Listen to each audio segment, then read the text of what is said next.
Sige po. Magbasa tayo ng mahabang verses now about love of God. Si John, ang sumulat nito, siya rin yung John ang sumulat ng gospel.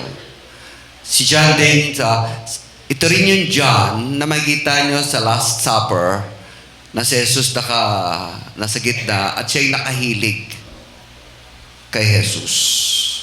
Napaka-close niya kay Jesus. Ginagawa niyang close ang sarili niya sa Diyos.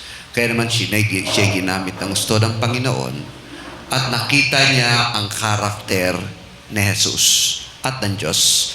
Basahin natin yung 1 John chapter 4 verses 7 to 18 ayon kay Juan, John, na nakahilig sa kanya nung the last supper. Okay, babasahin ko yung verse 7, kayo sa verse 9, alternately, hanggang matapos natin hanggang sa verse 18. It's about love of God. Dear friends, let us love one another, for love comes from God. Everyone who loves has been born of God and knows God. Kayo sa verse 9.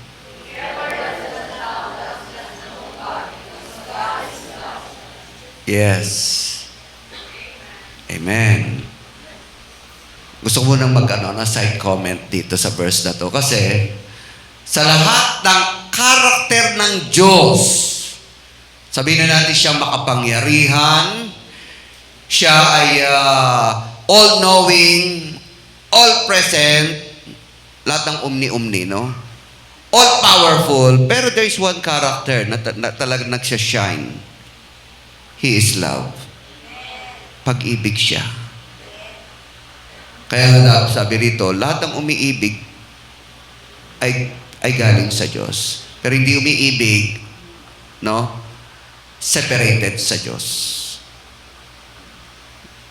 Okay, so, sige, sa verse 9. This is how God showed His love among us. He sent His one and only Son into the world that we might live through Him. Kaya sa verse 10.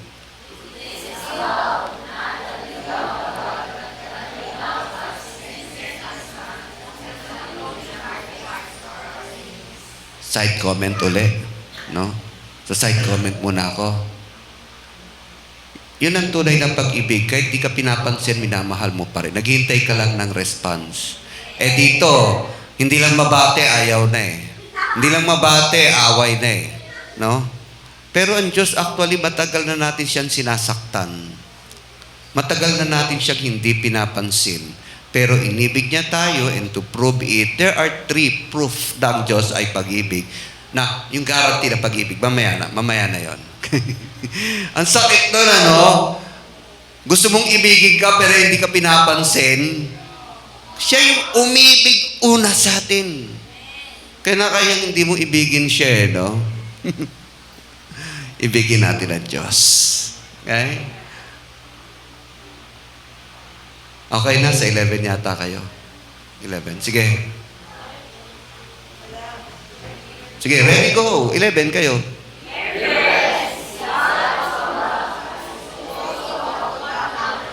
Amen. Sa 12. No one has ever seen God, but if we love one another, God lives in us and love is made complete in us. Kaya sa 13.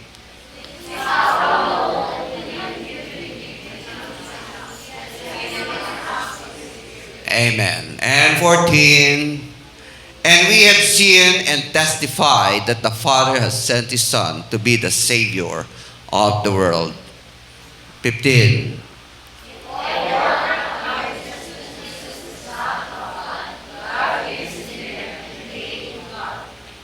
And 16. And so we know and rely on the love God has for us. God is love. Whoever lives in love lives in God and God in them. Kaya, 17.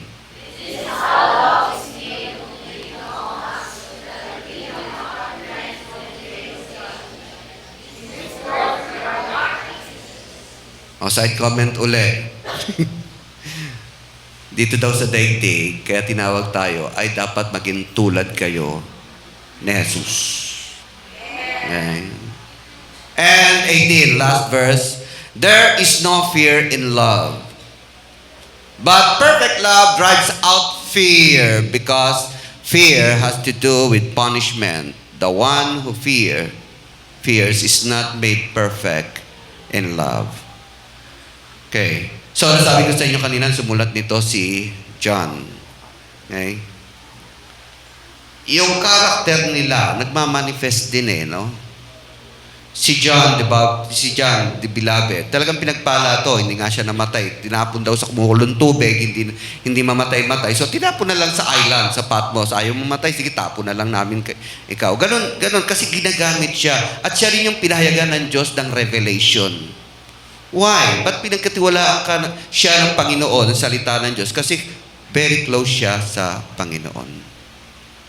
At dahil siya very close, doon niya nakita ang tunay na karakter ni Jesus. He is divine. Kaya gospel niya, yung John, sa lahat ng gospel kasi may mga focus yan As a writer, meron kang mga main idea. Sa kanya main idea niya, si Jesus hindi lang tao, He is divine.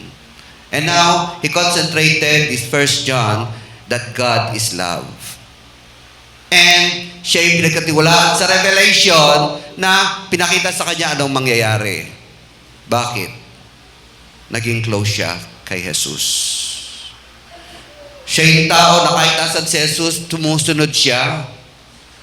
Kaya nung dinawag si Pedro, kasi ikikwento ni Jesus kung paano mamatay si Pedro, kwento na ni Jesus kung paano mamatay si Pedro. Nakita niya si John, sunod ng sunod. Ganon ang karakter ni John. At nung nakita niya si John, sabi ni Pedro, Lord, yun pala magiging kamatayan ko. Ito, anong gagawin niyo rito? Kita niya si John, sunod ang sunod. Wala ka nang pakialam. Kung gusto ko siyang buhayin hanggang sa pagbabalik ko, basta sumunod ka lang sa akin. Ang gusto na kasi ng Panginoon, yung sumusunod ka sa Kanya Marami siyang ikikwento sa inyo. Marami siyang sasabihin sa inyo. At siyang pinaka-close talaga kay Jesus Christ. Kaya siyang ginamit ng Diyos about the character of Jesus Christ. Narinig niya, napatunayan niya, nadama niya, lahat. Kaya itong sinasabi about love, totoo to, that the greatest and the shining character of God is not the omniscient, omnipresent, o ano pa mang omni-omnian. God is love. And being love, actually, nang kailangan natin dito sa daigdig. Kasi yung pag-ibig nagbibigay ng confidence. Yung pag-ibig nagbibigay ng kasiyahan. Yung pag-ibig nagbibigay ng inspirasyon. Yung pag-ibig nagbibigay ng purpose. Lahat ng yan. Imagine niyo kung walang pag-ibig, lagi kong sinasabi sa pagkakasal ko. Kasi ang asawa, regalo talaga yan no? Kasi pag walang pag-ibig ang buhay, nakakatamad. Unang-una, nakakabato. Walang direksyon. Walang purpose. But because of love, nababago ang lahat. At kung may ibigin lang kayo, ibigin niyo yung walang hanggan. Kaya sabi niya, mahalin niyo ang Diyos, nagigit sa lahat, kesa sa lahat ng mga tao dito sa daigdig. Kasi walang hanggan yun. At yun ang mananatili. Dapat nating mahalin ang ating asawa, pero temporary lang. Dapat nating mahalin ang ating mga magulang, kapatid, anak, friends, lahat ng yan, pero temporary lang. Pero ang mananatiling pag-ibig na magiging inspirasyon nyo, walang hanggan, ay ang pag-ibig ng Diyos. Okay. So, love is the manifestation of believers. Kasi pag wala kang pag-ibig, badamot ka. Alam mo niyo, pag-ibig ka, lahat na ibibigay mo, no? Kahit yung mga anak ko, butang sa akin, walang bayad, okay lang. Kasi bahal ko sila no? Nagpapagbibigyan, hindi, sisigilin kita kasi may trabaho ka. No? Kahit na sila, yung bang inuuna mo sila, no? Hindi mo inintindi sarili. Yan talaga ang nature ng pag-ibig. So, love is a manifestation of believers through faith in God. Kung talaga may pananampalataya ka sa Panginoon, ito'y magmamanifest sa iyong ugali.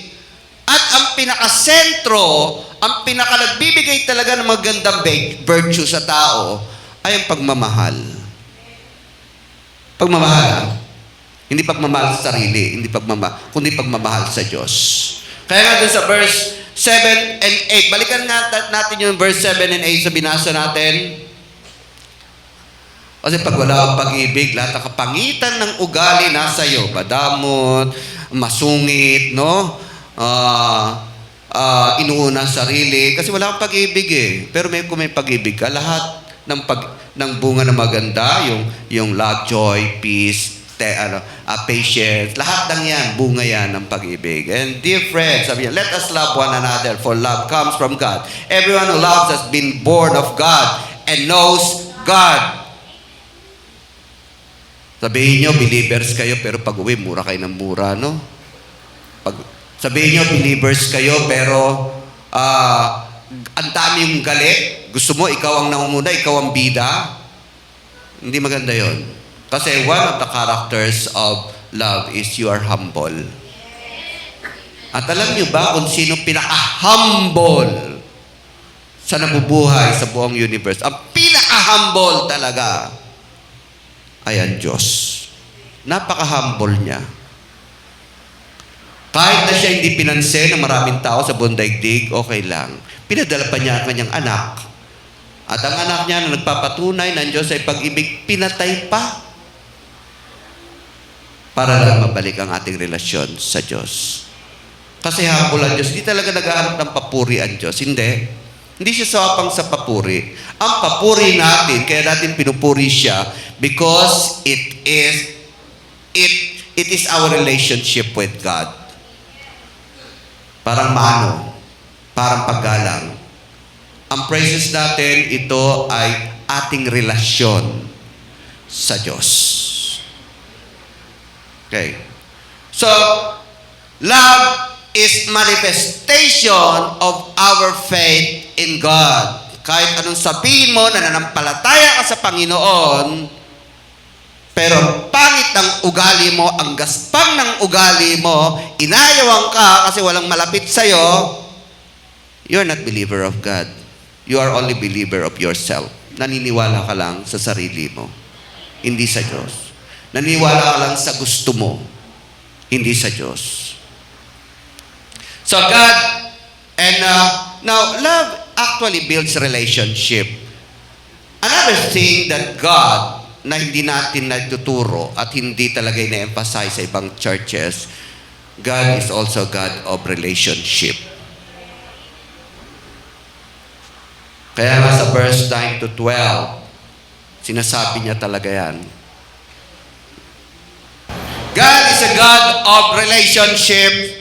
Ang paglikha sa atin ay hindi para makasama sa creation na instinct lang ang gumagalaw. Kasi lahat ng mga living things, may instinct yan. And one thing na living instinct ng instinct sa mga buhay is self-preservation. Kasama tayo doon. Pero hindi niya nilalang ang tao para lang lalangin, ano? Actually, in creating human beings, He wants to create relationships. Kaya naman sabi niya, nung binigay niya lahat ng to, nilalang niya, at sinabi niya, ngayon naman, so separated, ngayon naman, gawin natin ang tao na kawangis natin. Ang dahil nagdidebate dyan, ano ibig sabihin ng kawangis? Actually, it's simply, ang sabi ng Panginoon doon, ngayon gagawa tayo ng tao na tayo magkakaroon ng relasyon sa Kanya at ang tao ay magkakaroon ng relasyon sa atin. The word kawangis natin, it means God will build relationship with us. A relationship that would last, a relationship that would be the first relationship na dapat nating isalang-alang. And then the second relationship, yung dalawang tao, kinasal, pag-aasawa, yan ang second relationship na malaga sa kanya. At nung sinabi niya, sige, gumawa kayo ng pamilya, mag-anak, pinsan, yun ang third relationship. Pero yung second and third relationship is a temporary relationship. Bakit temporary? Ginawa lang itong binuo niya mga relasyon natin sa isa't isa.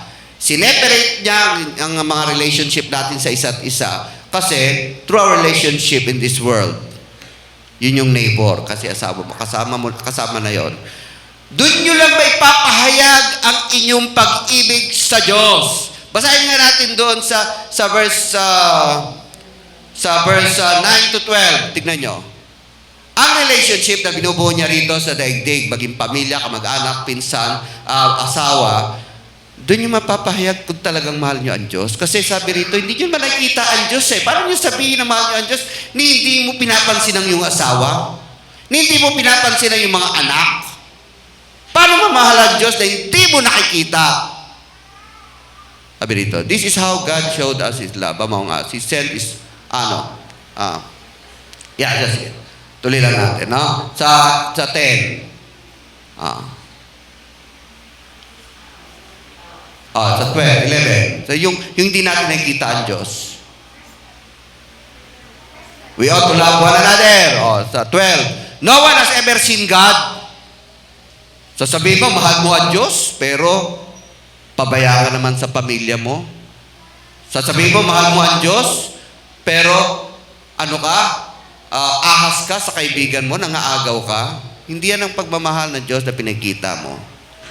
Our relationship here in the world, na tinatag niya para ipakita natin ang ating pag-ibig sa Diyos. Hindi nyo may papakita yung pag-ibig sa Diyos na hindi nyo naman talaga nakikita. Paano nyo ipamamamahalin nyo? Mayakap, mahalikan. Paano mo siya kakamayan? Paano mo siya lalapitan? Hindi mo nakikita. Alam nyo, mapapakita nyo talaga yan sa inyong pamilya, na halikan mo, na yayakapin mo, na susuportahan mo, sa iyong kaibigan na tutulungan mo. Kaya meron tayong second and third relationship na binuo niya dito sa lupa na temporary lang. Kasi lahat ng pag-ibig na ipakita nyo sa kapwa nyo, ayan ay pag-ibig na ipakita nyo sa Panginoon Diyos. God lives in us. Kaya dito, no one ever seen God, but if you love one another. Pero pag minamahal nyo ang bawat isa, God lives in us and His love made complete in us. Sino mga taong hindi nyo pinatatawad? Patawarin nyo na. Sino ang mga taong hindi nyo binabayaran ng utang? Bayaran nyo naman. Sino yung mga taong nanakit sa inyo? Pinagchismisan nyo? Patawarin nyo na sila. Or humingi kayo ng tawad. Sabi nito, love one another. And it is the manifestation of your love to God. Mahalin nyo ang Diyos sa magitan ng pagmamahal sa kapwa. Kaya pag uwi nyo, yung mga ayaw nyo, ngitian nyo na. Yung mga kinasisimangutan nyo, batiin nyo na. Kasi as long as hindi nyo binabati ang kapwa nyo, parang hindi nyo binabati ang Diyos. Ang sabi ng Panginoon, anumang gawin nyo sa kapwa nyo, ay ginagawa nyo sa akin. So those relationship God builds us is for the purpose of showing our love to Him. Of course, you cannot love God unless you love one another. There are 3 guarantees that God loves us. Basahin na natin yung 13 to 16. Ang Diyos talaga pag-ibig yan. At may 3 guarantee siya na ang Diyos, kahit ano mangyari sa inyo, kahit pagsubok, kahit trial, mahal na mahal kayo ng Panginoon. Kahit ano mangyari talaga, mahal kayo ng Panginoon. Hindi magbabago yan. God never changes. He is the same yesterday, today, and forever. Now, if we will read, basahin nga muna natin yung verse 13 to 16a. Sabi ng Panginoon, balik tayo sa verses. Yan. 13. This is how we know that we live in Him and He has given us of His Spirit. 14. And we have seen and testified that the Father has sent us His Son to be the Savior of the world. Now, there are 3 guarantees that God loves us. Garantiya to Tignan nyo na lang itong mga garantiya na to. Kaya huwag kayong maglulugmo kung meron kayong pagsubok. Huwag kayong matatakot kung meron kayong nakabinbin na problema. Mahal tayo ng Panginoon. Ililigtas tayo sa mga sakunang yan, sa mga problemang yan, sa mga hinanakit na yan. Mahal kayo ng Panginoon. Ito yung garantiya na. Unang-una, the nature is given for us to live happily and comfortably and appreciate the giver. The nature. Sabi niyo sa Romans, buksan nga natin sa Romans, alam niyo yung nature, yung nakikita natin yan ay patutuo na may Diyos. Yan ay patutuo na mahal tayo ng Panginoon. Sa Romans chapter 1, pakibukas kayo in Romans chapter 1, verse 20. Ito'y patutuo na ang Diyos talaga nagmamahal sa atin. Romans chapter 1, verse 20. For since the creation of the world, God's invisible qualities, His eternal power and divine nature have been clearly seen, being understood from what has been made, so that people are without excuse. Yun lang nature. Yan mga kalikasan, yan buhay nyo, na kayo pinanganak, saan kayo galing? It is a testimony that there is God and God loves you. And it is a natural testimony. Kaya nasabi ko last week, nung last time, about creation. Ang lahat ng yan regalo sa atin. Lahat ng yan binigay sa atin. Kaya nga, bago niya lalagin ang tao at magkaroon tayo ng relasyon sa Diyos, hinanda niya na lahat yan. Inuna niya ang pangangailangan natin to prove that God is love. Pero ang tao kasi, binubulat-lat pa ang regalo. Ang regalo, pinasasalamatan, ina-appreciate.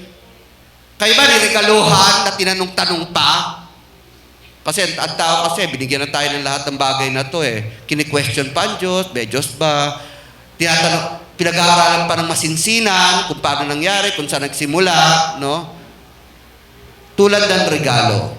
Ang regalo, hindi mo natatanungin sa nagbigay sa'yo, saan mo binili to? Bakit mo ko bibigyan? Saan gawa to? Ganyan ba magre-regalo? Baka kayo, may ganun kayo, ha? Hindi magandang hindi magandang binibigyan nyo. Nasasaktan ang nagre-regalo. Bubulanglatin pa, ay gawa naman palang China. Ang pangit, di ba? Yan ang tao. Binubulat-lat ang lahat ng binigay ng Diyos. Kini-question ang lahat ng nature. Hanggang tanungin na ang lahat at gumawa ng sariling pinagmula ng daigdig samantalang nakasulat na. Anong tawag doon sa nariregaluhan, binibigyan? Parang walang ingratitude, ingrato. Marami ang mga hindi naniwala sa Diyos ay mga ingrato. Binigyan na nga ng buhay. Binigyan na nga ng mga nature na kakailanganin. God has given us all this nature, hindi para tanungin siya. Hindi para pag-aral at bulat-latin lahat. Kasi hindi nyo malalaman ang lahat ng bagay. May malaman na kayo konti, akala nyo alam nyo na lahat. Yan ang description ng Panginoon. Hindi natin malalaman lahat yan. The better is believe and follow Him and show your gratitude. Yan ang gusto niya. Kaya nga doon sa binasa natin, wala nang dahilan yung iba para tanungin pa ang Diyos. Maging si Job, nung kinwestiyon siya, nananampalataya na siya. Pero ang tanong lang ng Diyos, ito lang, simple lang tanong ng Diyos kay Job. Job, nasan ka ba nung nilikha ko ang daigdig? Nasan ka ba nung nilagyan ko ang foundation ng daigdig? Nasan ka ba nung naroon ang mga bagay na nilikha ko? Walang masabi si Job. Tama naman, wala naman talaga. Wala siya doon para niya questionin ng Diyos. The same way with us, we don't have to question everything. Ang gusto niya talaga, kaya binigay sa atin ang nature, ang creation, to appreciate. At sambahin siya. That's the very... And then, kung gusto niya rin lang naman ng wisdom, God is giving us wisdom. Like Solomon. Lahat na-explain niya, Pati yung mga kuneho, pati yung mga langgam, na-explain niya. Why? Nag-aral ba siya? Hindi. Hindi siya nag-aral. Pero it comes from the wisdom of God. And if you want to have wisdom, ask wisdom from God. Hindi siya madamot. Bibigyan kayo ng wisdom. Huwag niyong pangahasan na alamin lahat. Hingin niyo ito sa Panginoon. Ibibigay niya naman. So, the three guarantee. First is the nature. That's the natural testimony na sa paligid nyo. Second guarantee that God loves us. Sinabi dun sa binasa natin, He gave His only Son. Okay. James 1:17. Jesus died on the cross. Historical testimony. Nakasulat yan na talagang si Jesus ay nagkatawang tao na matay sa krus para sa ating kasalanan. Kaya sinabing, He is the Word that came into flesh. Kasi kulang ang salita para patutuhanan na pag-ibig ang Diyos. Kaya nagkatawang tao na siya. Namuhay siya. Pinamuhay niya ang salita ng Diyos. Pinamuhay niya lahat ng kautusan. Tinupad niya ito hanggang siya ay akusahan na impostor at pinatay sa krus. At inalaw ng Panginoon yun kasi that's the only way to retain our relationship with God. That's the most important relationship. The first relationship we have is our relationship with God na pinreserve ng Panginoon sa kamatayan ni Jesus. Kaya ang pinakamatindi na katotohanan ang Diyos ay pag-ibig, ang lumikha sa inyo ay namatay para sa inyo. And it is historical testimony. Hindi nyo mabubura yan. Maging archaeologists pinatunayan. Maging ang mga tao na hindi nanampalataya kay Jesus, sinabi na talagang may nabuhay na Jesus na hindi nila matawag kung ito ba'y tao o anuman. Pinatotohanan. Historical testimony that God is love. And the third is, nasabi dito sa binasa natin, the Spirit lives in us. Personal testimony. Ito naman personal testimony. So we have three testimony that God is love. Natural testimony, historical testimony, and personal testimony. Yun namang yung Spirit. Madadama mo yan eh. Magkakaroon ka ng kaluwagan sa buhay. Magkakaroon ka na mag-i-increase ang iyong pananampalataya. Mababawasan ang magiging masungit mo. Kasi nadadaig ng pag-ibig ng Diyos. Yung Espiritu na nasa iyo. Nababawasan ang mga pangit na ugali na pilit niyang binabago sa buhay niyo. And that is the personal testimony kasi ang Espiritu ng Diyos, de Jesus, ay sumasa inyo. So, those are the guarantees. Yun ang mga garantiya na mahal kayo ng Panginoon. Sino ngayon ang namumblema at natatakot? Okay, matakot. Kasi, sabi rito, the love of God destroys fears. 16, basahin nga natin 16, B to 18. Kasi as long as may fear kayo, nadadaig yan ng pag-ibig ng Diyos. Madadaig yan ng pag-ibig ng Diyos. Okay. And so we know, rely on the love of God as for us. God is love. Whoever lives in love lives in God and God in them. So 17. This is how love is made complete among us, that we will have confidence on the day of judgment. In this world, we are like Jesus. By the way, si Jesus hindi siya natakot sa mga nangyayari sa kanya. Bagaman pinagpipray niya na kung pwede alisin. Hinarap niya talaga ang problema. Alam niya ang problema niya. Alam niya na siya ay mamamatay sa krus. Ang sakit doon. Naging close na siya kay Lazarus, sa pamilya, sa nanay niya, sa mga disciples niya. Pero alam niya, iiwan niya sila. Kaya yung problema niya, alam niya na siya'y papatayin sa krus. Alam niya yon. Kaya nanalangin siya. Before, at the eve of his death, 3 times niyang nirequestion sa Panginoon, sa Diyos. Lord, kung pwede lang, alisin niyo na itong saro na to, meaning yung pakamatayan niya. Patawarin niyo na lahat sila. Pwede lang ha. Wala nang pagbubunan dugo. Kung pwede lang. Pero hindi nakasulat yan eh. Kasi pag walang pagbubunan dugo, walang kapatawaran. So, nasaktan din siya. Nalungkot din siya. Namumblema din siya. And in fact, sa lahat ng problema, lumabas ang kanyang maliit na dugo dito. Kaya yung description ni Luke, Siya'y pinagpawisan lumabas na parang, ang pawis niya ay parang mga dugo. Yes! Sa problema, nagputo ka ng maliit na vein niya sa mukha. Bigat ng problema. Masakit ang problema. Tapos bumalik siya, yung kanyang tatlong confidante, tatlo yung pinili niyang lalabasan niya ng kanyang damdamin. Sabi niya sa akin, John, kay Peter, tsaka kay James, please pray for me, ha? Tumalikod lang ng ilang, tulog na pala yung tatlo. Siya na lang pala yung nananalangin para sa kanya. And then, nagwagi naman kasi binigyan siya ng kalakasan ng Panginoon. Pinalakas siya ng Panginoon. The same way with you, hindi niya kayo pababayaan. Sa gitna ng mabigat na problema, palalakasin niya kayo dahil mahal niya kayo. Sa gitna ng mabigat na problema, tutulungan niya kayo. Mahal niya kayo. Sa gitna ng iniisip niyong nakabinbin na mga haharapin, mahal niya kayo. Siya ang gagawa ng solusyon. At ang solusyon kay Jesus, may bumabang anghel at hinipo siya, binigyan siya ng kalakasan.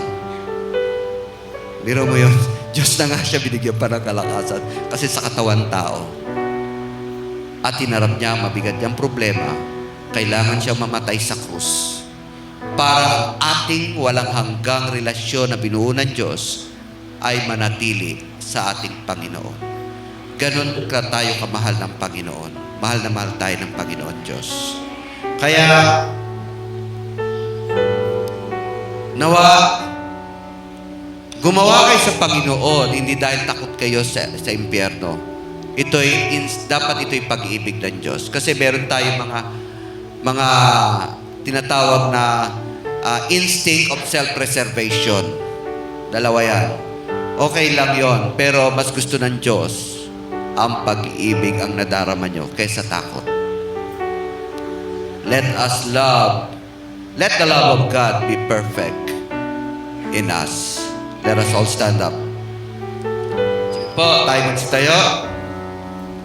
At ang pag-ibig ng Diyos ang maghari sa buhay nyo. Hindi takot. Yes, God. Yes, Lord. Sansalain nyo, Lord God, ang gawa ng masama. Sansalain nyo ang gawa, Lord God, na nagpuproduce ng takot. Sansalain nyo, Lord God, ang espiritu ng takot. And let the Spirit, your Holy Spirit, be upon us. Fill them, Lord God, with your presence, with your love. Hallelujah. Purihin ka, O Diyos. Dakilain ka. Narito, Panginoon, ang mga umiibig sa inyo. Narito, Panginoon, ang tumitiwala sa inyo.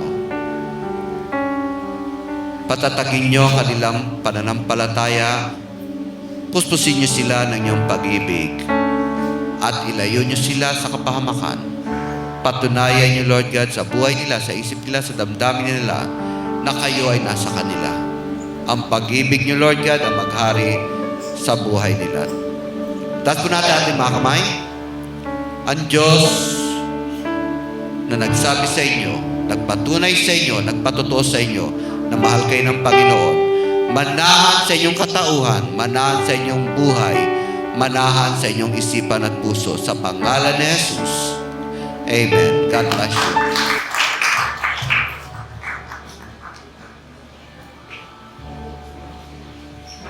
Sige po, magpumuna tayo. Tayo nagkakas ng union. Sige po.